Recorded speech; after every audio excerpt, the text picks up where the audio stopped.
السلام عليكم ورحمة الله وبركاته. أدبايدين سلام يا صحابتي إذا شرفت بدن ميل كستأد أدونك كجوكتان وحيد الله يقول يقول النماء دماني بإذن الله الرحمن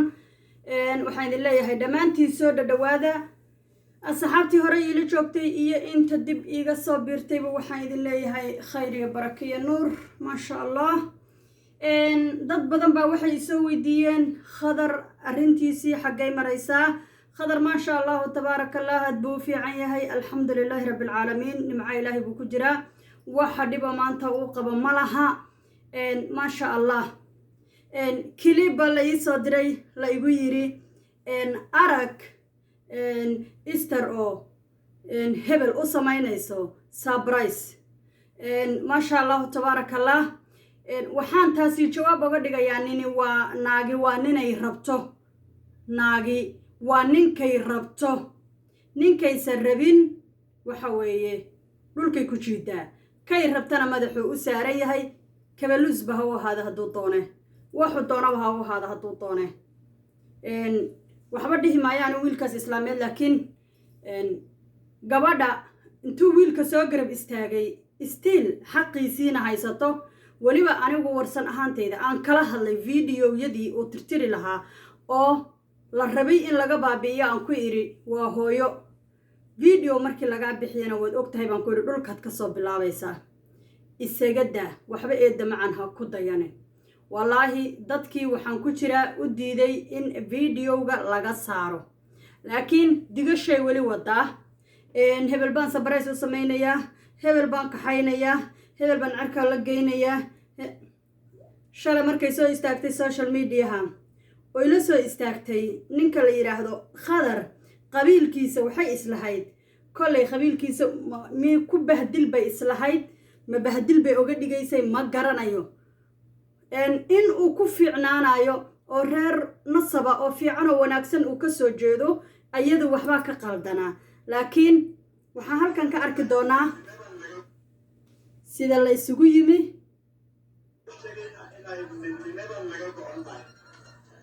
xafladii la qabtay ee Nairobi lagu qabtay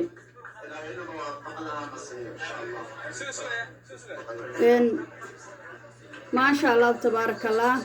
qadar isaga cameraman ka isaga duubayay isaga hagaajinayay insha Allah biidnillahir rahman waa kan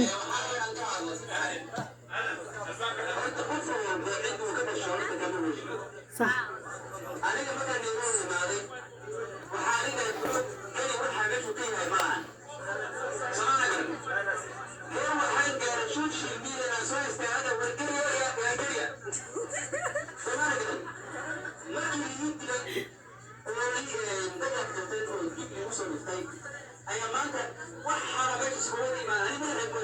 نعم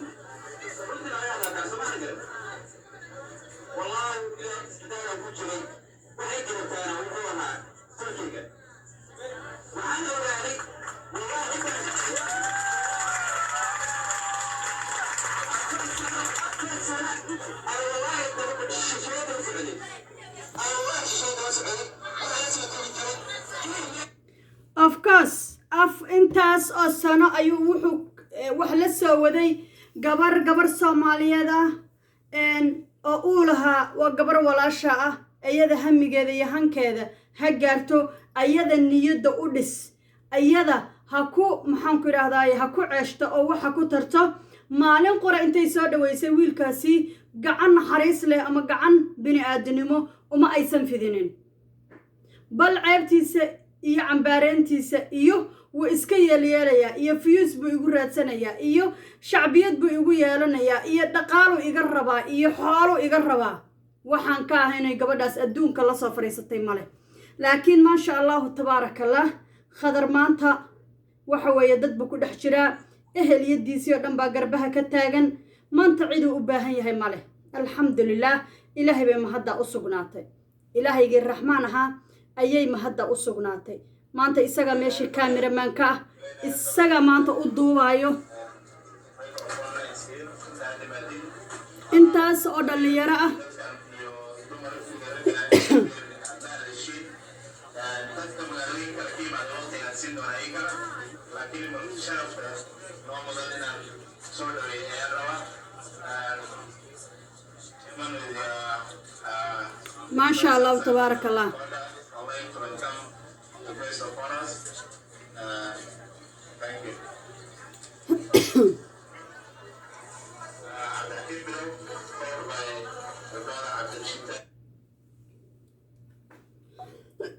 waxaan isleeyahay meesha aniga unbaa ka maqnaa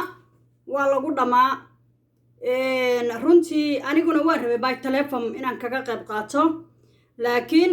baalan baan lahaa maalintaas oo aniga ayaa iska mashquulsanaa qabowga waddankan markuu imaado ama barafka waddankan markuu imaado sambar baa igu kaco marka aad baa idin salaamayaa saxaabtayda bargaraamkan waxaan u soo diyaariyey khadar iyo dadkii lahaa khadar ma haysto dad ma haysto eheliyad khadar wuxuu ka dhashay reerihii maanta uu ka dhashayna way garab taagan yihiin laakiin waxa weeye qofka markuu meel hoose joogay oo xanuun u dheer yahay oo baahi u dheer tahay oo gurigiisi guriga ahayn ku noolaa oo suur raba uusan wax u helaynin oo dhallinyaro uu yahay oo marti aad tahay way gaajo badan tahay waa rafaad badan tahay waa silic badan tahay waxaad arkaysaa wiilasha dhallinyarada ah ee Nairobi ku nool dadka dulsaarka ku ah an waa aqaanaa dhaqanka meesha ka jira aqaanaa dhaqanka meesha ka jiro ayaan aqaanaa marka maasha Allah tabaarakallah maanta aad waxaan ugu faraxsanahay inuu leeyahay dadkaygii baan ku dhex jiraa intaasoo sanaan dad kale ku dhex jiray intaasoo sanaan dad kale waxaan ku ahaa buu yidhi dulsaar ku ahaa laakiin maanta iyo maalintuu dhibka igu dhacay dadkaygii baa i garab taagan hoolka intaa la egay buuxsamay madaxiisa la isugu yimo loo qabtay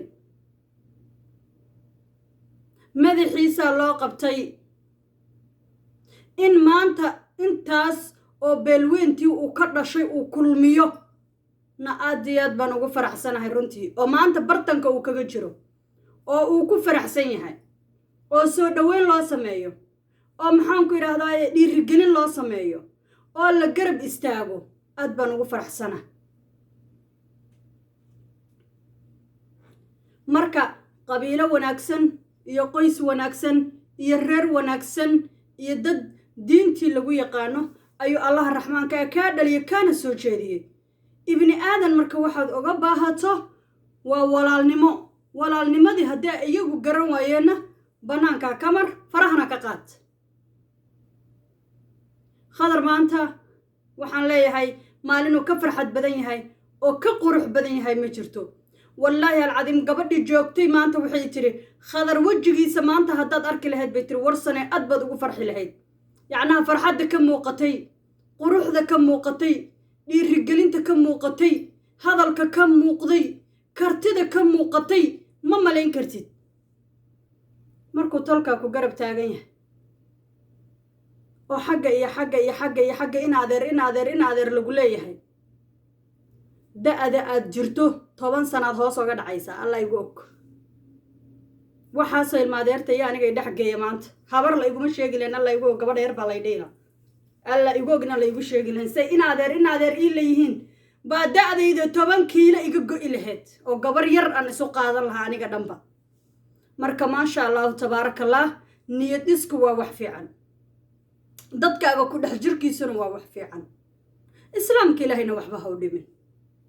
dadkaagana ku dhex jir taasaa muhiim ah waxaan leeyahay khadar wuxuu noqon doonaa nin social media ku soo biiro talentigiisa la soo baxo waxqabadkiisa la soo baxo hankiisa iyo hamigiisa sare u qaada biidnillaahi raxmaan annagana waxaan leenahay soo dhaweyn qaaliyan kuu saldhigaynaa mar walbaba waxaan leenahay eedda guulayso goor iyo ayaanba cadowgaagana allaha jabiyo cagta hoosteeda allaha geliyo dadka ku heshiiye maangaabka ah ee rabo in adiga iyo gabadhaas weliba gabadhaas dhinaceeda dadka ka socdo oo soo hurinayo labada naagood oo la sheegayo oo la leeyahay baryahan saas adduunka u hurinayaan gabarna la lahaa ingiriiskay ka guurtay gabarna reer Sweden ay tahay waxaan leeyahay reer Yurub ay yihiin labadooduba ingiriiska iyo Sweden inkastoo hadda Yurubka ingiriiska uu ka baxay waxaan leeyahay gadaal u daga oo dib u istaaga khadar waa nin dad ka dhashay dadku ka dhashayna u tashtay oo uu qabsaday idinku waxba idinkaga ma baahno asaga iyo Easterna sharciya meesha ka jira maxkamaday ku kala baxayaan sababtay tahay waa la waayay odayaasheeda tolkeedii waa la waayay haddii tolkeedii la waayana maxkamada lagu kala baxayaa wax kaloo lagu kala bixi kara ma laha because reerka ay sheeganayso ilmaheeda waaye baa la yiri oo afcad ah ilmaheeda ah reerkaas ayadu laakiin ma garanayno oo afcad ah marka nin walba tolkiis iyo tabantaabadiisa intay gaarsiisaano arkaynaa mar walbaba waxaan leeyahay khadarna eedda guulayso cidna ha ku xadgudbin gabadhaasna waxaan leeyahay xaqa allaha ku tuso xaqa waad ka maqan tahay maqfaradaad la adahay waa adiga ninaan ku qabin sabraysyo u samaysanayo sariir u goglanaye waxaan waxba kaa gelin danahaaga aan ahayn caruur yar baad haystaa caruurtaada maad isaga daashid caruurtaada maad ku noogtid nimanka saacadahan la soo xareysta ilmaha waa looga baqay ilmahaaga maandhay ma u baqdid say wax u jiraan aga maxaa qaldan adduunyadu waa foorartaa waxbaaba qaldane waxaa idinkaga tegayaa salaamullaahi calaykum waraxmatullaahi wabarakaatuhu guul iyo gobonnimo aan dhammaanaynin iyo dhammaan shirkii dhallinyarada beelweynta Garikombe ee ka dhacay shalay magaalada Nairobi iyo soo dhaweyntii khadar loogu talagalay